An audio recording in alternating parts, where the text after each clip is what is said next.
Gloire à ton nom, Seigneur. Alléluia. Alléluia. Voilà donc que nous sommes toujours sur des sous-thèmes. Partons du thème général, les meilleures brebis d'Amalek, 1 Samuel chapitre 15. Et nous sommes en train de voir beaucoup de choses bien aimées dans le Seigneur. Nous avons compris qu'au verset 5, il y avait une marche que Saoul devait faire. Il devait vraiment pratiquer cette marche-là pour arriver jusqu'à la ville d'Amalek. Toi aussi, pour vaincre Amalek, tu dois être en mouvement, tu dois te déplacer. Oui, chers frères et sœurs, même pour avoir ta guérison, Dieu a besoin du mouvement. Nous nous souvenons encore de Bartimée, il était là, mon Dieu, aveugle, assis sur le bord du chemin. Mais quand il a invoqué le Seigneur a dit à ceux qui étaient là, appelez l'aveugle. Alléluia. Et la Bible déclare, puis l'aveugle s'éleva d'un bond, vint vers Jésus. Est-ce qu'on peut acclamer le Seigneur? Que le Seigneur t'accorde d'avoir la force de marcher, d'avancer, de prospérer au nom de Jésus. Que la vie du mouvement de l'esprit soit manifeste en toi au nom de Jésus. Amalek, nous voyons qu'il était quelque part dans une ville.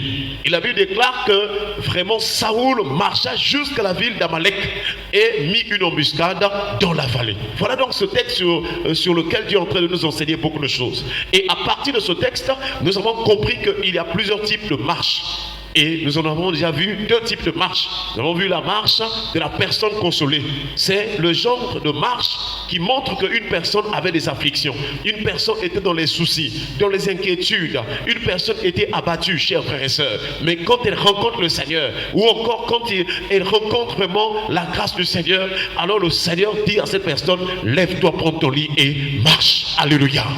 Il y a une solution pour toi.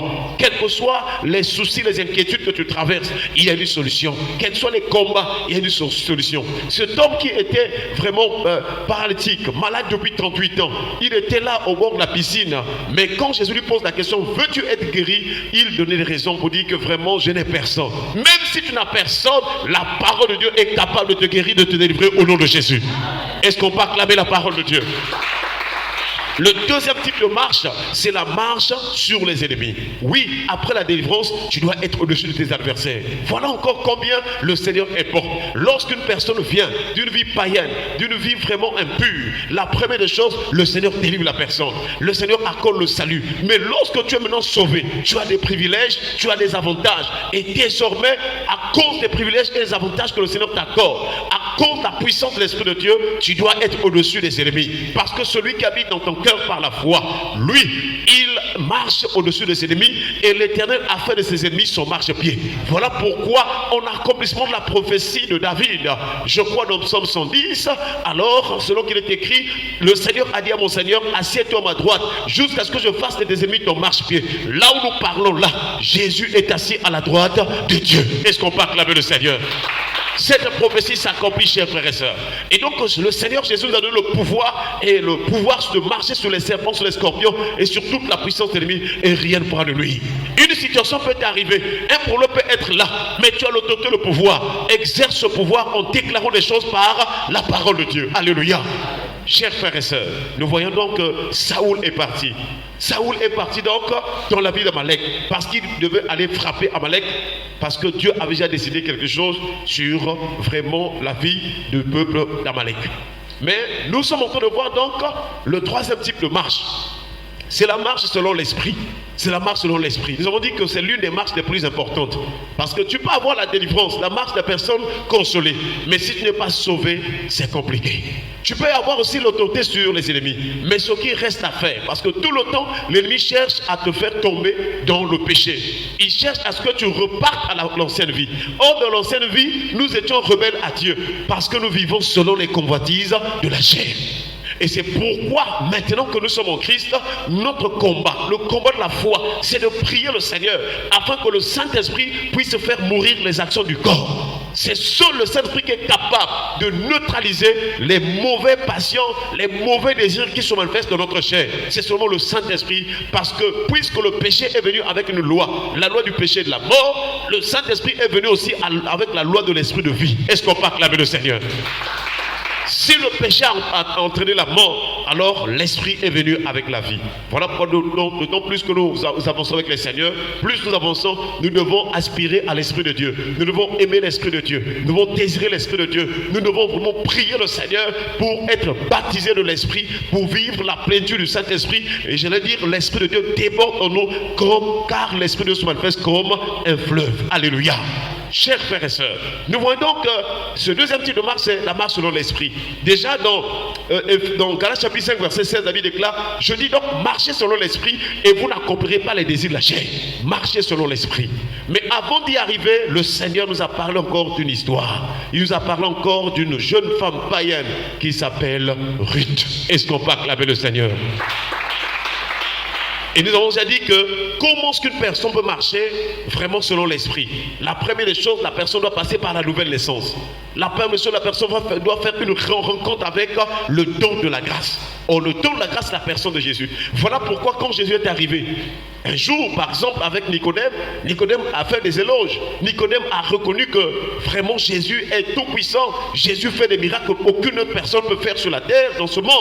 Et il a dit à Jésus, nous savons que tu es un docteur venu de Dieu, car personne ne peut faire les miracles que tu fais. Chers frères et sœurs, Jésus n'était pas attentionné à ce qu'il disait, mais Jésus cherchait dans la vie. Il voyait si dans la vie de Nicodème, il était de nouveau. Malheureusement pour Nicodème, malgré l'âge, malgré le temps qu'il a mis dans la loi, malgré le poste, malgré vraiment la considération qu'il avait des Juifs, il était un chef des Juifs. Chers frères et sœurs, vous savez que les Juifs sont compliqués, mais si on accepte qu'une personne soit estimée des Juifs, c'est qu'ils ont de la considération pour celle-ci. Et c'est alors que Jésus a commencé à dire à Nicodème, dans Jean chapitre 3, verset 3, Dieu dit à Nicodème, Jésus lui répondit, en vérité, je te le dis, si un homme ne naît de nouveau, il ne peut entrer, il ne peut voir le royaume de Dieu. Il ne peut voir. Pour comprendre les choses saintes, pour comprendre les choses spirituelles, il faut la vraie nouvelle naissance. Ça, c'est d'abord voir, comprendre. Deuxièmement, il faut maintenant le baptême de l'esprit. Et c'est pourquoi Jésus, à la deuxième reprise, il dit à Nicodème, en vérité, je te le dis, si un homme ne naît d'eau et d'esprit, il ne peut entrer. Donc, il y a le fait de voir, comme les prophètes, ils voyaient. Les prophètes voyaient les choses à distance. Ils voyaient le temps de la grâce à distance. Mais nous avons eu la grâce d'entrer. Est-ce qu'on peut acclamer le Seigneur?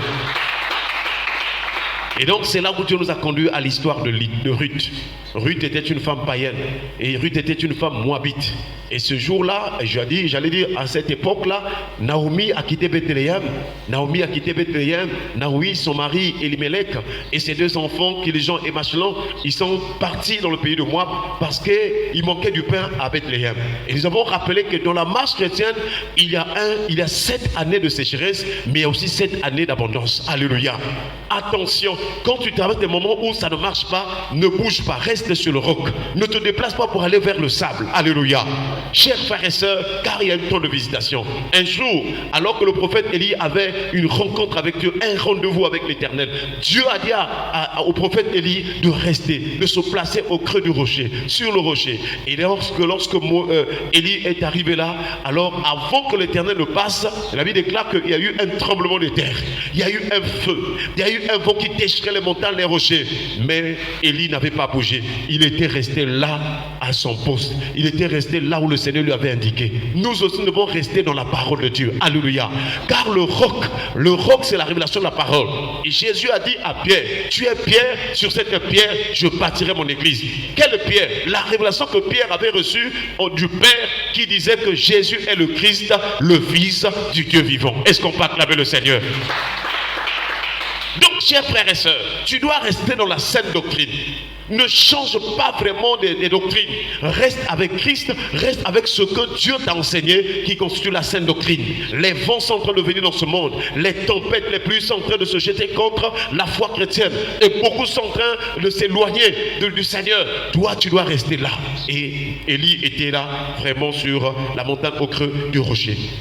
Et nous voyons aussi avec je crois Moïse, c'était la même chose, toujours au creux du rocher. Et là, nous ne pouvons pas bouger, mais au contraire, nous devons être enracinés dans le roc. Alléluia. Et donc, lorsque Naomi et vraiment sa famille, ils vont aller au pays de Moab, alors quelque chose de tristesse ou de malheureux qui va arriver dans la vie de cette famille-là. les deux enfants de Naomi vont prendre deux femmes moabites. L'un va prendre Orpa et l'autre va prendre Ruth. Et pendant qu'ils sont restés, quelques temps après, malheureusement, la mort va commencer à atteindre, à toucher cette famille. C'est là où donc Naomi va perdre son mari, Elimelech. Il va perdre aussi ses deux enfants, Machlon et Kilijan. Et Naomi va rester veuve de 3 personnes. Je vous assure, c'était une situation triste. C'est comme ça aussi dans la marche chrétienne qu'il peut arriver que tu traverses des moments où tu as des pertes, des choses vraiment importantes, quelquefois des proches parents, des pertes qui peuvent arriver. Mais nous avons déjà rappelé que nous avons un parent, nous avons un père, c'est le père spirituel. Le père spirituel, ce n'est pas le pasteur. Le pasteur, c'est le père dans la foi. Il t'enseigne la foi, il te conduit dans le chemin de la foi pour que tu sois vraiment, tu gardes vraiment cette alliance avec Dieu jusqu'à ce que tu entres au ciel. Mais le père spirituel, le père des esprits, c'est une seule personne. C'est la personne de Dieu. Alléluia. Voilà pourquoi Jésus a enseigné dans Matthieu chapitre 23 que vous avez pour père Dieu seul. Vous avez un seul père. Il voulait parler le père des esprits, le père spirituel, le père qui est dessus de tout. Parce que Jésus sait que nous avons aussi d'autres pères sur la terre, ainsi de suite. Mais quand il parle d'un seul père, il parle du père des esprits qui est la personne de Dieu. Est-ce qu'on peut acclamer le Seigneur? Nous voyons donc que, et dans cette situation vraiment de tristesse, de malheur, Naomi va se décider de repartir. Mais entre-temps, Dieu avait béni Bethléem. Elle avait appris que Dieu avait donné du pain à Bethléem. Voilà pourquoi ne change pas de doctrine. Ne cours pas derrière les gens de ce monde. Ne cours pas devant les coutumes païennes. Reste avec Jésus la sainte doctrine. Car après les 7 années de famine, il y a une réserve que Joseph a mis pour toi. Alléluia. Et donc Joseph, c'est la personne de Jésus-Christ. Joseph avait enseigné aux Égyptiens de garder vraiment la nourriture, le blé. De garder le blé afin que ce blé-là leur vraiment serve pendant les 7 années de sécheresse. Et nous savons que notre blé, ce n'est plus le blé physique, mais c'est une personne. Car Jésus s'est identifié au blé en disant, si le grain de blé tombé en terre ne meurt, il reste seul. Mais s'il meurt, il apporte la vie ou bien de fruits. Est-ce qu'on peut acclamer le Seigneur? C'est ainsi que, chers frères et sœurs, nous voyons donc que, alors, Naomi va décider de rentrer à Bethléem. Mais, il va dire à ses 2 belles filles, il dit, mais vraiment, là, mes filles sont déjà mortes. Même si je pouvais encore enfanter, donner des enfants, vous n'allez plus attendre que ces enfants grandissent pour qu'ils vous prennent comme des épouses. Alors, repartez dans vos maisons, dans vos familles. Mais, parmi les 2 belle fille, l'une va choisir de repartir, mais l'autre va être attachée à Naomi. Orpa va repartir, mais Ruth va s'attacher à Naomi. Attention à la vie, il y a toujours 2 personnes. Il y a une personne qui cherche à repartir vers le monde, qui cherche à vraiment te ramener vers les passions de la jeunesse, mais il y a une autre personne qui cherche à t'attacher au Seigneur. Nous en avons rappelé aussi hier que même quand Jésus était crucifié à la croix, il y avait le brigand. Mais un brigand, c'était l'image du monde qui insultait Jésus, qui disait à Jésus, mais si tu es fils de Dieu, sauve-toi et sauve-nous. Voyez-vous, des moqueries. Ne sois pas avec les moqueurs, ne sois pas avec les orgueilleux, ne sois pas avec tous ceux-là qui conduisent dans les sentiers vraiment de la maléfiquité du péché. Chers frères et sœurs, sois avec Ruth au nom de Jésus. Que le Seigneur te donne cette année que tu sois avec Ruth. Car Ruth, c'est l'image de la réserve, c'est l'image vraiment du reste. Et un jour, Israël a dit, si l'Éternel nous avait jamais vraiment gardé un reste fidèle, nous serions comme Sodome et Gomorrhe. Lorsque la destruction arrive, lorsque la calamité arrive, Dieu a un faible reste. Est-ce qu'on peut acclamer le Seigneur?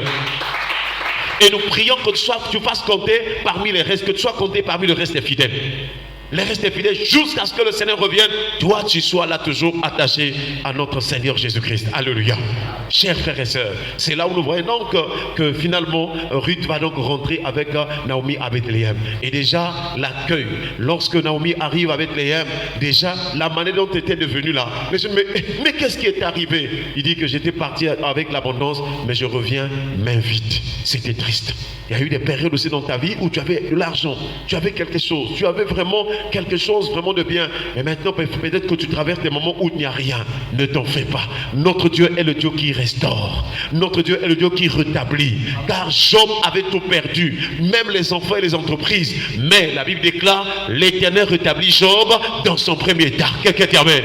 et il bénit Job au double. Sois toujours rempli d'espoir et d'espérance pour l'Éternel, parce que l'Éternel est le Dieu qui rétablit. Même quand tu es courbé, alors il est capable de te redresser. La seule personne qui est capable de redresser ta santé, redresser tes relations, redresser tes opportunités, redresser tout, c'est la personne de Jésus-Christ. Alléluia. Et c'est pourquoi quand Jésus est rentré à la synagogue, il a trouvé cette femme qui était courbée depuis 18 ans. Il a dit, femme, tu es délivrée de ton infirmité. Il lui imposa les mains et cette femme fut guérie. La Bible déclare, à l'instant, elle se releva, elle se redressa et glorifie Dieu. Est-ce qu'on peut acclamer le Seigneur? Que cette année, que tu rendes gloire au Seigneur au nom de Jésus. Chers frères et sœurs, l'histoire donc de Ruth nous rappelle la rencontre d'une personne avec la grâce. Alors quand ils sont à Bethléem, or nous savons que Naomi faisait partie, enfin elle s'était mariée avec Elimelech, qui était un homme de la famille riche, de la famille qui avait le droit de rachat à Bethléem. Et c'est alors, puisque Elimelech est mort, Naomi repart. Et donc sa belle-fille Ruth va donc accepter d'aller chercher un champ où elle va glaner, où elle va ramasser vraiment les fruits là qui tombent. Elle va chercher. Mais avant d'y aller, il va dire à sa belle-mère, je vais sortir aujourd'hui pour aller chercher un champ, que Dieu m'accorde la grâce de trouver un champ où je vais aller glaner. Et la grâce du Seigneur a conduit Ruth d'aller au champ où il y avait la promesse de Dieu. Quelqu'un dit amen. Nous prions que Dieu t'accorde la grâce dans les relations, les personnes que tu vas rencontrer, dans tout ce que tu vas faire, que tu sois toujours dans la promesse de Dieu. Je t'en supplie mon frère, n'oublie pas que si nous sommes sauvés, Jésus nous a fait rentrer dans une nouvelle alliance. Et cette alliance est basée sur des meilleures promesses. Est-ce qu'on peut acclamer le Seigneur? Que les promesses de bénédiction s'accomplissent dans ta vie au nom de Jésus. Que le Seigneur poursuit l'accomplissement des promesses en toi au nom de Jésus. Chers frères et sœurs, Dieu est bon, Dieu nous aime. Voilà pourquoi ne sois jamais déçu. Car physiquement tu peux manquer quelque chose, mais spirituellement tu es dans la promesse. Et la promesse est en train de courir pour accomplir les prophéties de bénédiction. Car ces prophéties ont le temps fixé par Dieu.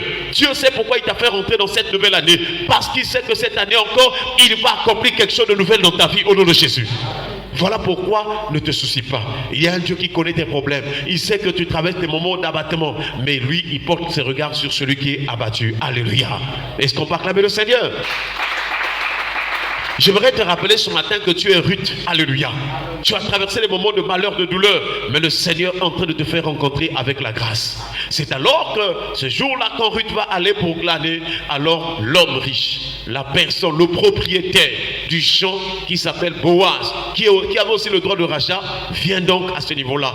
Et alors, vous allez voir qu'au verset 10, quelque chose va se passer. Le verset 10 de Ruth chapitre 2, la Bible déclare, alors elle tomba sur sa face et se prosterna. Ruth, bien sûr, Ruth va tomber sur sa face et se prosterna contre terre. Et elle dit à Boaz, elle dit au propriétaire du champ où elle était allée pour glaner. Il dit, comment ai-je trouvé grâce à tes yeux? Alléluia. Comment ai-je trouvé grâce à tes yeux pour que tu t'intéresses à moi qui suis une étrangère? Est-ce qu'on peut acclamer le Seigneur? Voilà donc encore combien le Seigneur nous enseigne à travers cette question ou ce questionnement de Ruth envers Boaz. Là, Dieu veut nous enseigner que, première chose, la grâce. Donc le fait que Ruth aille travailler dans ce champ-là, c'était un temps de grâce. C'était une saison de grâce. C'était une période de grâce. Notre prière est que Dieu te fasse grâce au nom de Jésus. S'il y a une chose que tu dois chercher dans ta vie, ce n'est pas les biens des gens. Ce n'est pas que les gens te partagent d'abord. Cherche d'abord à trouver grâce aux yeux de Dieu. Et Moïse a dit, Seigneur, si tu me connais par mon nom, fais-moi trouver grâce à tes yeux. Car la grâce de Dieu va t'ouvrir les portes. La grâce de Dieu va donner des solutions à ta vie. Lorsqu'une personne est dans la grâce de Dieu, je t'assure, le péché est pardonné. Alléluia. Lorsqu'une personne a la grâce de Dieu, la délivrance est là. Lorsqu'une personne a la grâce de Dieu, même si la personne était rejetée comme mon cher frère et soeur, Dieu va relever la personne. Est-ce qu'on peut acclamer le Seigneur? Nous prions que cette année, la grâce de Dieu t'entoure comme un bouclier. Quand tu marches ou que tu te trouves sur toi, autour de toi, spirituellement parlant, la grâce soit avec toi. Et que cette grâce touche toute personne que tu vas rencontrer. Des hommes élevés en dignité. Que la grâce t'oriente vraiment vers des bonnes choses. Chers frères et sœurs, nous voyons donc que Ruth va rencontrer Boaz et Boaz va s'intéresser. Et hier, nous avons expliqué que veut dire s'intéresser. C'est beaucoup de définitions. S'intéresser, c'est avoir de l'importance pour quelqu'un. Toi, tu te dis qu'on t'a rejeté, on se moque de toi, tu n'as plus rien, mais tu es important devant Dieu. Voilà pourquoi Jésus est venu mourir pour toi. Alléluia. Voilà pourquoi nous devons beaucoup plus porter nos regards sur l'œuvre de Christ. Parce que qui suis-je? Qui sommes-nous pour avoir cette grâce de devenir enfant de Dieu? C'est parce qu'il y a de l'importance. Nous avons vu aussi que s'intéresser, c'est avoir de l'intérêt matériel. C'est-à-dire que quand Jésus te sauve, il te bénit spirituellement, c'est vrai, mais aussi sur le plan matériel, sur le plan physique, les choses vont aller bon train au nom de Jésus. Ça marchera. Si tu étais malade, tu vas voir la guérison. Si tu avais tel problème, tu vas voir la main de Dieu, matériellement parlant. Et même l'on peut remarquer que, oh, mais tu es en train de changer. Mais tu as changé parce que Dieu te bénit dans toutes les dimensions. Quelqu'un dit amen. Chers frères et sœurs, nous voyons aussi que s'intéresser, c'est associer quelqu'un à un profit. Nous aussi, Jésus nous a associés. Nous étions sans Christ. Nous étions étrangers aux alliances, la promesse que Dieu a faite pour Israël seul. Nous étions des nations païennes, mais le Seigneur nous a associés à ce projet de Dieu pour que nous profitions, pour que nous bénéficions du salut et de tous les privilèges qui s'en suivent. Alléluia. Voilà pourquoi aujourd'hui tu peux être fier d'être un enfant de Dieu, vraiment. Et je crois que c'est Paul au Galates qui a dit cela. Lorsque les temps étaient accomplis, Dieu a envoyé son fils, né d'une femme, né sous la loi, afin qu'il rachète ceux qui étaient sous la loi. Ça c'était pour Israël. Mais nous aussi, la Bible déclare toujours dans Galates, mais chapitre 3, il dit que Christ s'est fait malédiction afin que la bénédiction d'Abraham ait son accomplissement pour les païens en Jésus-Christ. Est-ce qu'on peut acclamer le Seigneur?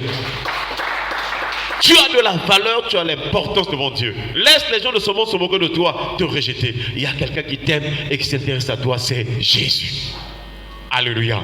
Et nous voyons aussi que s'intéresser, c'est éveiller, c'est tenir l'attention de quelqu'un. Oui, chers frères et sœurs. Et nous croyons que par la grâce du Seigneur, Dieu, vraiment nous tenons l'attention de Dieu parce que Dieu nous utilise comme des instruments. Ce matin, quand tu vas sortir, Dieu peut t'utiliser pour donner un conseil biblique. Alléluia. Ce matin, quand tu vas marcher, Dieu peut t'utiliser pour parler de la parole de une personne. Tu deviens un instrument de Dieu. Voilà pourquoi tu tiens l'attention de Dieu. Dieu sait que tu es venu à l'église, tu as écouté la parole de la grâce. Mais quand tu vas rencontrer une personne qui est souffrante, une personne qui est en train de se soucier, tu pourras lui apporter pour dire que Dieu, le Seigneur Jésus, était mort pour toi, il va te faire grâce, il va te relever. Alléluia. Voilà donc, chers frères et sœurs, pour terminer, nous voyons que s'intéresser, c'est aussi toucher quelqu'un, c'est aussi tenir à cœur à quelqu'un. Et nous avons dit que toucher là, c'est dans les deux choses. Il y a toucher dans le sens où c'est vraiment notre vie qui touche le cœur de Dieu, et aussi toucher, c'est nous qui partons vers la présence de Dieu pour toucher sa présence. Alléluia. Et nous en avons l'exemple de cette femme qui était vraiment, dont le sang coulait depuis 12 ans, cette femme. Et la foule était là, mais elle a dit dans son cœur, si je puis seulement toucher le pont de sa robe, je serai guéri. Est-ce qu'on peut acclamer le Seigneur?